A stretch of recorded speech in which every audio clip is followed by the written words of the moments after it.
What's going on, everyone? It's Adam here from No Shelf Space, and today I'm going to give you a quick overview of how to play Robot Quest Arena. So we have the game set up here. Now, I'm going to set up with only 2 bots. Usually you would play with 4 in a 2-player game, but for the sake of this, I'm just going to show you a brief how to play, how the cards work, and things like that. So you can imagine there's a 3rd robot that maybe me, or Blue, and Red are ignoring. So, to start the game, each player is going to get a deck, and that deck is going to contain 10 cards. It's going to contain 8 batteries that look like this, and it's going to contain a hammer and a jump jet. A jump jet's going to allow you to move 2 spaces, including over an obstacle. You can never land on an obstacle, but over an obstacle. And a hammer, which will do some damage. Now, to start the game, starting with the first player, you're going to take your bot, and you're going to place them on the table. So we're going to pretend that, in this case, Red is the starting player. So let's say Red's going to spawn here. Now, again, you would have 4 players, or at least 3 players, or if you're playing a team, it'd be 2 on 2, 2 bots on 2 bots. But we're going to take crates, and we're going to spawn crates over here. Now, right here, we have the character cards. I'm just going to show you one. Here is the name of the bot and their handler. This is the health, and so Strider here has 5 health, and there is Strider's special ability. Now, the way the game works is you're going to be trying to defeat robots, or at least attack the other team's robots, and by doing so, you're going to earn victory points.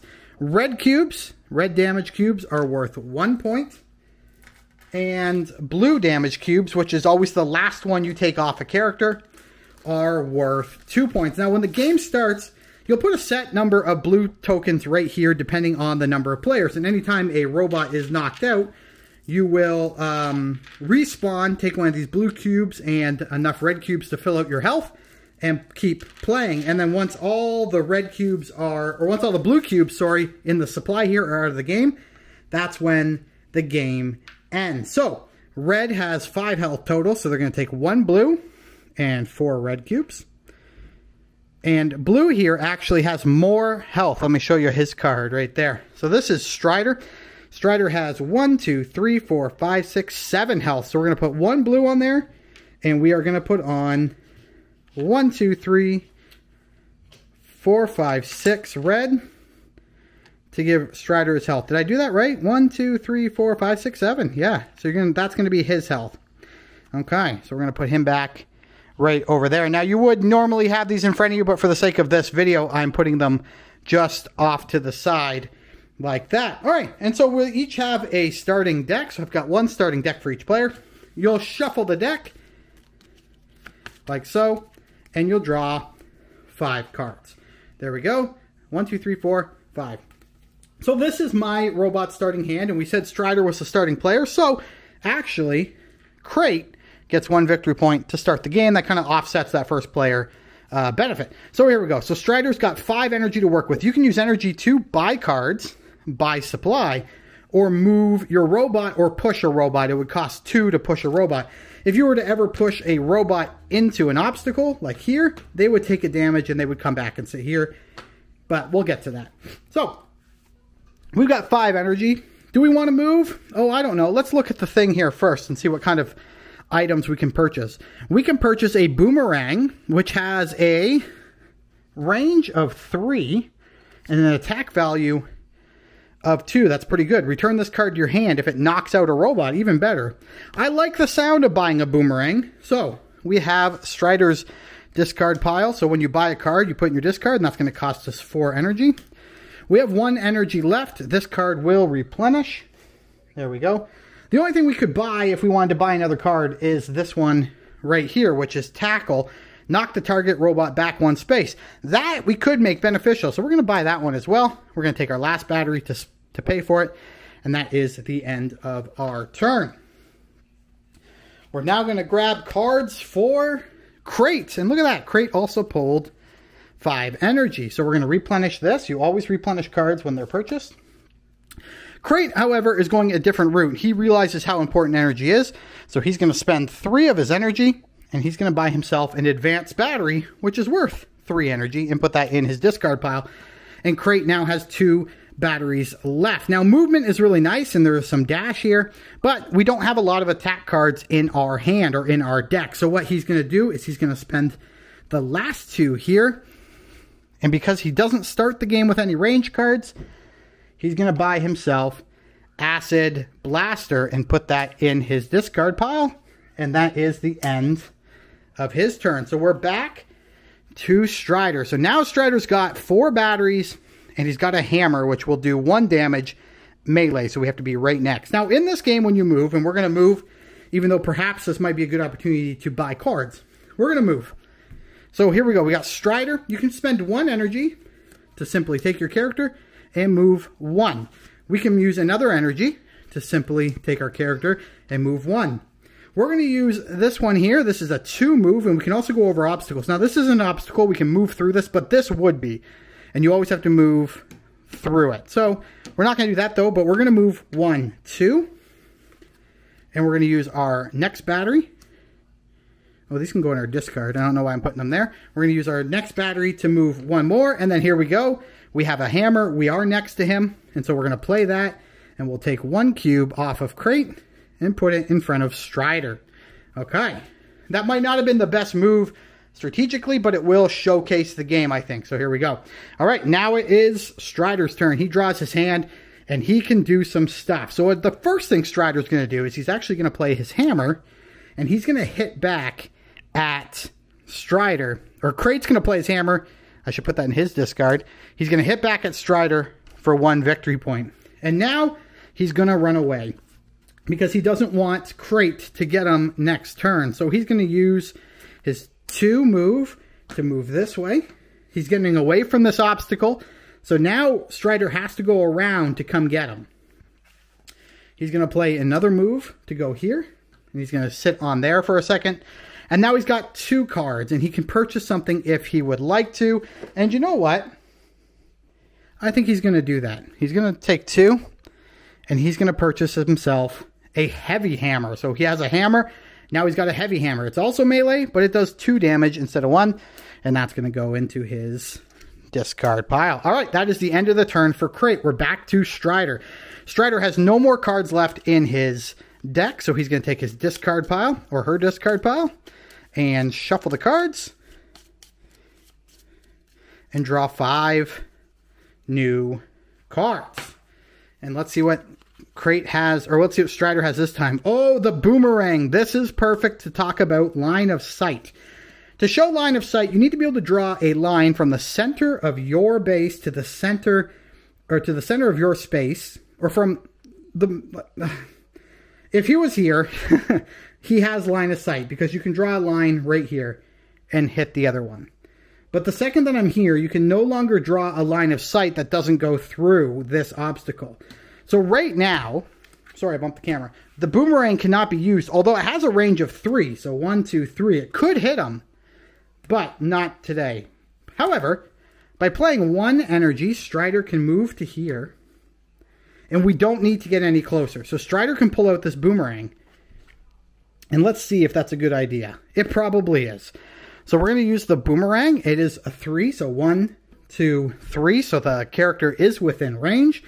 And it's going to do 2 damage as displayed on the card right there. So we're going to take 2 cubes off of Crate and give them to Strider. Now, Strider's got a little bit more, but Strider's also wounded. So with these 3 cards, 1, 2, 3 moves. 1, 2, 3. Strider's going to go 1, 2, 3. Now, Strider begins their turn there on the begins their turn on this space. So as long as they don't get pushed or they don't get KO'd, they're going to be able to heal 1 from the supply. Very, very cool. All right. We're back over to Crate, who doesn't have a hand. So Crate is going to shuffle the discard pile and create a new draw deck and draw 5 cards. And now Crate is ready to go. Crate can do some damage if Crate can get over to Strider. And it doesn't look like Crate's going to be able to do that. Now, this one does have range 3. So this is not bad. So what we're going to do is talk about the fact that you can't save cards. So there's nothing, we have to either use these cards or we lose them. This has a range of 3 and we need to have line of sight. So because we start on the solar panel, we get an extra energy to spend. So let's spend that 1 energy just to move there. As you've noticed, I'm always moving left and right, up and down. You cannot move diagonal, but you can shoot diagonal. So keep that in mind. You can't move diagonal, but you can shoot diagonal. Okay, so we start with 1 energy, so we're going to spend that energy to move there. We're going to spend another energy to move here. Now, are we within 3? Well, this would be 1. This would be 2. And so we're within 3. So we can play Acid Blaster. Now, it says here it'll deal 1 extra damage to robots with full health. Well, Strider does not have full health, but we can take 1 cube for 1 victory point. All right, we have this hammer, but we can't get there because we only have 2 moves. So at the most I can move to here, but I'm not adjacent. Adjacent is here, here, or here. So I can't use this hammer to attack on a diagonal. So I'm going to stay there. I'm actually going to run away a little bit because I don't want to get injured. So I'm going to spend 2 to move over here. And what I have now done is, 1, I've protected myself unless they want to take 2 damage by landing on the spikes. They now have to come around. But 2, if I start my turn in this middle section, I actually get a victory point. Which is why Pug here is such a valuable character. Pug can spawn on a spawn point, or Pug can spawn in the middle. And that's a good place to start the game because you can get victory points. All right, so I've got this hammer left. I can't do anything with it, so it has to be discarded. All right, let's pretend that we've been playing for a while. The cubes are like this. These guys are right next to each other. Let's say Strider's only got 1 health left, and we do have the hammer in play. We'll play the hammer, and we'll actually knock Strider out. So Strider goes back to its owner, and we get a blue cube. The last health unit on an enemy is a blue cube, and it's worth 2. So it's kind of worth more to knock out a robot. So we'll take that. Now, it's Strider's turn. They spawn back into one of the 4 spots. Let's say they'll spawn here. They take a blue cube, again, as their first health, and they're going to add 4 more cubes to round out their health. And we keep playing. Now, again, let's pretend like the health is gone from Crate, and they are there. And on their turn, they decide they're going to play Tackle. Now, this is actually a really good option. Let's do this because then I can demonstrate something. Let's say this is where we're at the end of the game. We're going to play Tackle. Tackle will do 1 damage. It is a melee attack. It also says this knocks a target robot back 1 space. So we're going to tackle him for 1. So we're going to take that. But since we're knocking him back, we're knocking him into a pillar. And so that's going to do an additional damage. And Crate, and we'll lose that health. And Crate comes off the board. That ends Strider's move. We're back to Crate. Crate's going to respawn. Oh, there's no more blue cubes. This is where the game ends. And you'll count up all your cubes. Again, red square cubes. Square. I don't have to say that. Red cubes are worth 1. Blue cubes are worth 2. And if you've been trading cubes for gems, because the game does come with gems, they just equal 5 red cubes. And whoever has the most points wins. There are a lot more robots that you can buy online. Some of them are exclusive through Wise Wizard Games, as well as new tiles and things like that. But there are 2 robots, I believe, that you can buy at retail, so be sure to check those out if you're interested. But that is, in a nutshell, how to play Robot Quest Arena. Now, we didn't go over some things. We didn't talk about, you know, what this tile does. This tile will allow you, if you start your turn there, you can discard a card from your hand and draw a new card from your deck. This one will allow you to trash a card. So if you have these crappy batteries filling up your deck, you can get rid of it out of the game. Again, this one here, this allows you to start the game with an energy if you land there. This will do 2 damage to a robot that lands on it. So if you ever got the opportunity to push a robot onto there, that can be very valuable. And then there's a couple more that we didn't play with. Smoke stops line of sight. So if this was like this, there's no line of sight here anymore. And depending on how you played it, this could be really strategic. And you can set this board up however you want. This is just a test, or this is just the basic setup that they suggest for your very first game. There's also this. This is the trash compactor. Whenever you enter this tile, you scrap the top card of the shop deck. And if it costs 6 energy or more, you're knocked out. You lose all your damage. That kind of sucks. And then we have this here. This is a pothole.